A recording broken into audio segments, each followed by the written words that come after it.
The afternoon sunlight stretched long shadows across the floors of the large retail building, as James, 38 years old, walked quietly through the employee areas during one of his regular undercover visits. As the top executive of a major chain of department stores, James believed in understanding his business from the ground up. He often spent time working alongside his employees, who had no idea they were interacting with their highest boss. Today, he wore simple work clothes and carried a clipboard, having spent the morning observing operations in the stockroom and loading area. He was impressed by the hard work and dedication of his team, but he wanted to see how the store truly functioned during the busiest hours of the day. As James moved toward the employee break area in the basement, he heard a soft sound. A baby crying.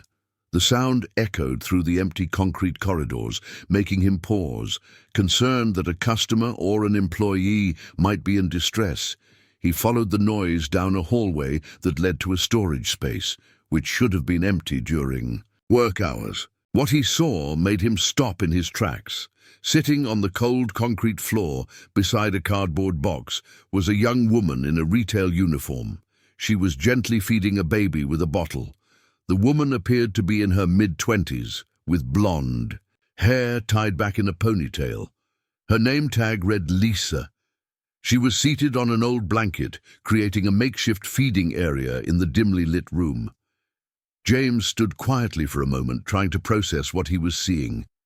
This employee was clearly on her break, but instead of resting in the break room, she was here in this uncomfortable, hidden space, taking care of her child. "Excuse me," James said softly, stepping closer so as not to startle her. "I'm Jim from the corporate team. Is everything okay here?" Lisa looked up quickly, her eyes filled with fear and embarrassment. She immediately began gathering her things, assuming she was in trouble for being in an unauthorized area. "I'm so sorry," Lisa said, her voice trembling. "I know I'm not supposed to be here, but I didn't have anywhere else to go. I was just feeding Emma during my break, and I'll go back to my register right away." James raised his hand to reassure her. "Please don't apologize. I'm not here to get you in trouble. I just want to understand what's going on. Is this your baby?" Lisa nodded, holding Emma protectively. "Yes, this is my daughter. She's only 3 months old." She took a deep breath. "I know it looks bad, but I promise I'm not neglecting my work. I only come here during my scheduled breaks." James felt a tightness in his chest as he began to understand Lisa's situation. "Lisa, why are you feeding Emma here instead of in the employee break room?" Lisa's cheeks turned red with embarrassment. "The break room is always crowded and noisy, and Emma gets scared around too many people. Plus, some of the other employees complained about the crying disturbing their lunch, so I found this quiet spot where I can feed her without any issues." James looked at this young mother, who was clearly doing everything she could to balance her job and her baby's needs under difficult circumstances. "Lisa, where is Emma during your work hours?" he asked gently. Lisa hesitated before answering quietly. "I bring her with me. I know it's against company rules, but I can't afford childcare, and I can't leave her alone at home.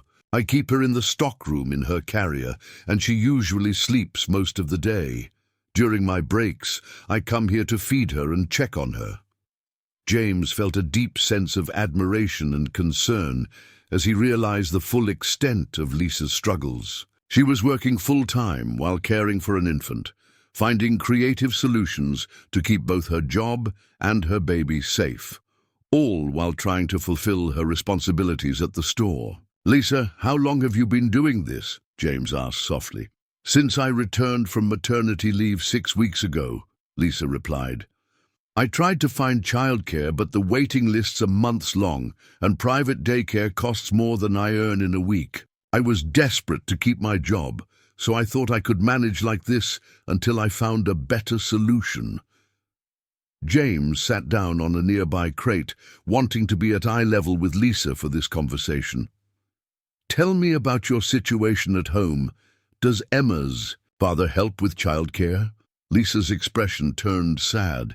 Emma's father left when he found out I was pregnant. It's just been the two of us since she was born. I live with my grandmother, but she can't take care of Emma during the day because of her own health problems.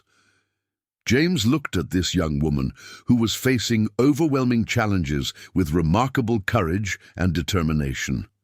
Lisa, what you're doing takes incredible strength, he said. But I'm worried about both you and Emma trying to manage this long term. Tears filled Lisa's eyes. I know it's not ideal, but I didn't know what else to do. I need this job to pay for rent and Emma's medical expenses, but I can't afford childcare. I've been hoping something would work out, but I know I can't keep bringing her to work forever. James made a decision that would change both of their lives. Lisa, you're not in trouble, and you're not going to lose your job. But I think we need to find a better solution, one that works for both you and Emma. Over the next week, James worked quietly behind the scenes to address Lisa's situation. He researched childcare options in the area and discovered that Lisa was right. The waiting lists were long, and the costs were too high for someone earning a retail wage. He also looked into Lisa's work performance and found that despite her personal struggles, she was one of the most reliable and customer-focused employees in the store.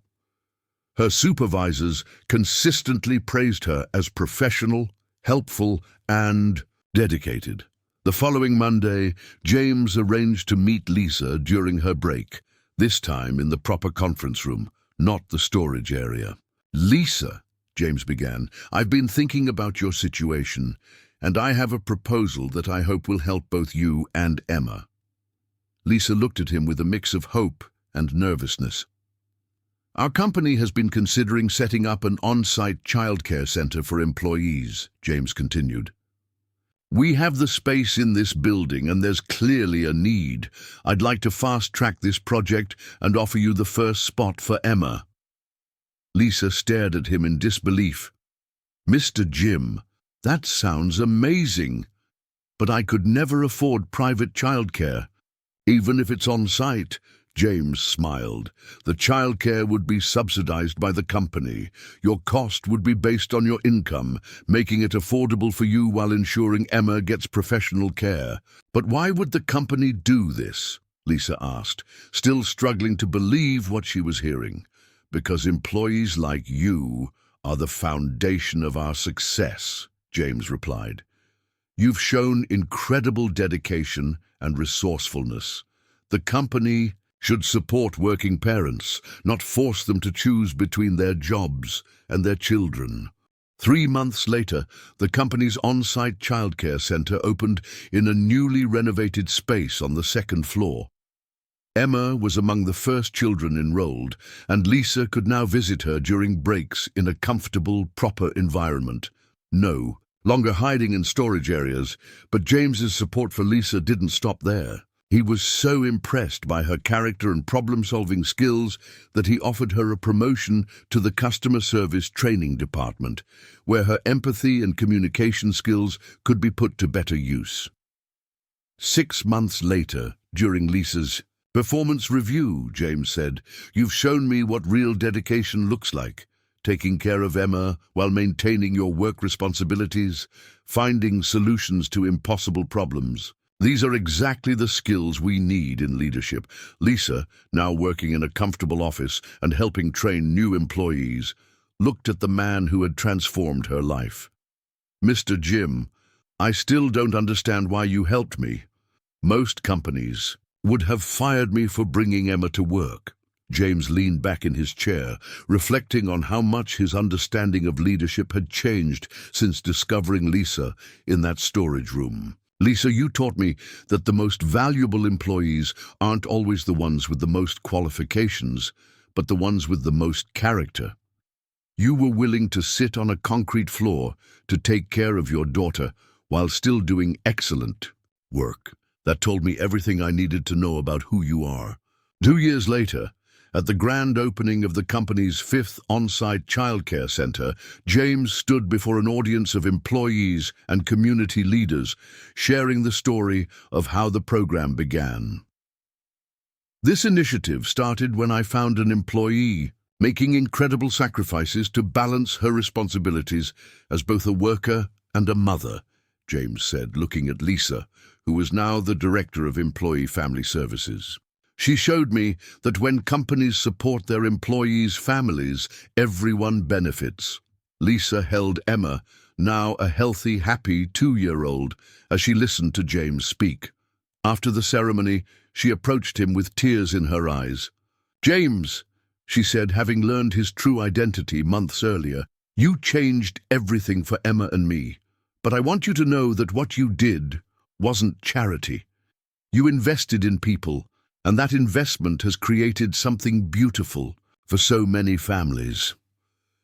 James smiled, watching Emma play with the other children in the bright, cheerful childcare center, a program that had grown from one mother's desperate need into a facility now serving over 100 families. "Lisa, you taught me that real success isn't measured by profits, but by how well we take care of the people who make that success possible," James said. "Sometimes the best business decisions are the ones that come from the heart."